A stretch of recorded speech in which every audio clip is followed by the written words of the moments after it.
நல்லா வணங்கிடுச்சுங்க. வெங்காயம் போடுவோம்.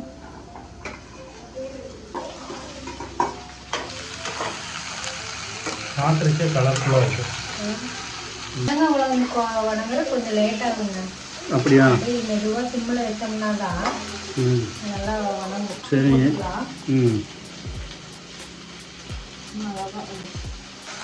வெங்காயம் பொரியல் பெரிய தப்பான பொரியலுங்க. ஏன்னு கேட்டிங்கன்னா வெங்காயம் எப்படி செஞ்சாலும் வளவளப்பு வந்துன்னு சொல்றாங்க எல்லாரும். உடஞ்சிருது அப்படின்னு சொல்றாங்க. பெரிய வேலை என்னன்னா டப்பான வேலை இந்த வெண்டைக்காய் பொரியல் தான். எப்படி செஞ்சாலும் வளவளப்பு வந்துரு அப்படின்னு சொல்லி. ஆமா, வெண்டைக்காய் பச்சையா சாப்பிட்டாலும் அந்த வளவளப்பு இருக்கதான் செய்யும். பச்சையா செஞ்சு பாருங்கடா, வளவளப்பு வருது பாத்தீங்களா? பாருங்க, நல்லா காட்டுங்கடா. கிச்சன் இருக்கு பாத்தீங்களா? என்னதான் உப்பு எண்ணெய் எல்லாம் போட்டாலும் இந்த வலுவலுப்பு வரும். இது கூட வந்து எல்லாத்துக்குமே தெரிஞ்சிருக்கும். இருந்தாலும் நான் எப்படி செய்யறேன் அப்படிங்கறத சொல்றேன். ஓரளவுக்கு எண்ணெயில நல்லா வணங்கிருச்சு, உப்பு போட்டாச்சு, பட்டரை குடிக்கிற மாதிரி இருக்கு. இதுக்கு என்ன பண்ணணும்னா ஒரே ஒரு ஸ்பூனு பாருங்க தயிர். ஒரு ஸ்பூன் போதுமா? ஒரு ஸ்பூன் போடுங்க. பாருங்க, ஒரே ஒரு ஸ்பூன் அப்படி ஊற்றிட்டோம்னா பரட்டிக்கணும். அந்த ஒற்றை வந்து அது அப்படித்தான் வரும். அந்த தயிர் வந்து அந்த எண்ணெயோட அந்த மெல்ட் ஆகி நல்லா விருகிறப்ப இந்த வெண்டைக்காய் வந்து நல்லா தெரியுது.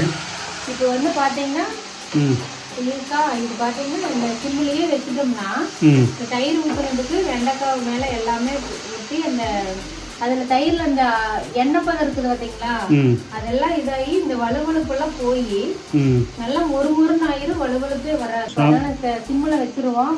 2 நிமிஷம் கழிச்சு பார்க்கலாங்க. ஓகே. பாருங்க, நல்லா வணங்கிட்டு பிசுப்பு காய் உடையில வலுவலுப்பும் இல்லை பாத்தீங்களா எப்படி இருக்குன்னு. அந்த தயிர் ஊற்றுனதெல்லாம் பாத்தீங்கன்னா மெல்ட் ஆகி பாருங்க, அந்த பிசுப்பும் போச்சு, நல்லா வணங்கிருக்கு. ஆனா ஒரு பொட்டு கூட தண்ணியே ஊற்றல. இப்போ இந்த மாதிரி டைம்ல என்ன பண்ணணும்? மிளகாத்தூள், தனி மிளகாத்தூளுங்க. அது மட்டும் கொஞ்சம் போட்டுக்கலாம், போதும்.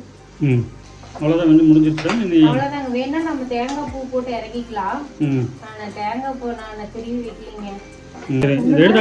மிளகாத்தூள் இப்பதான் மட்டும் ஒரு 2 நிமிஷம் அதெல்லாம் இதுல பக்கம் கலந்து அதோட பிடிச்சி ஒரு ஆவி வெந்துச்சுன்னு வச்சுக்கோங்க, நல்லா இருக்கும். அவ்வளவுதான். இங்க பாருங்க, நிஜமாலுமே பாருங்க, வலுவலுப்பு இல்ல, காய் உடையில, எதுவுமே பண்ணல. ஒரே ஒரு ஸ்பூன் தயிர் பண்ற வேலை இது, வேற ஒண்ணுமே கிடையாது. உடையாத வெண்டைக்காய் வேணும்னா தயிர் ஊற்றிக்கிங்க. ஆனால் டேஸ்ட்டும் அவ்வளோ அருமையாக இருக்கும். ஒன்றுமே இல்லை, சிம்பிளான இல்லை.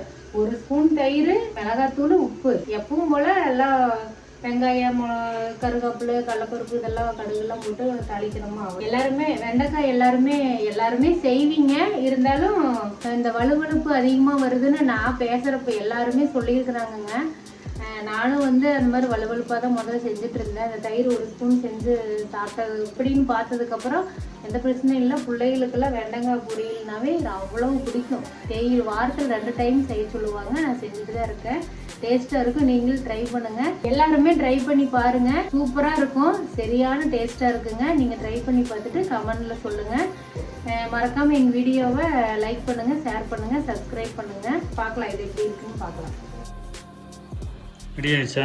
ரெடி ஆயிடுச்சுங்க. சூடாகவே போட்டேன். நல்லா இருக்கா? பேஸ்ட் போட்டா தேங்காய் போட்டோம்னா இன்னும் சூப்பராக இருக்கும்.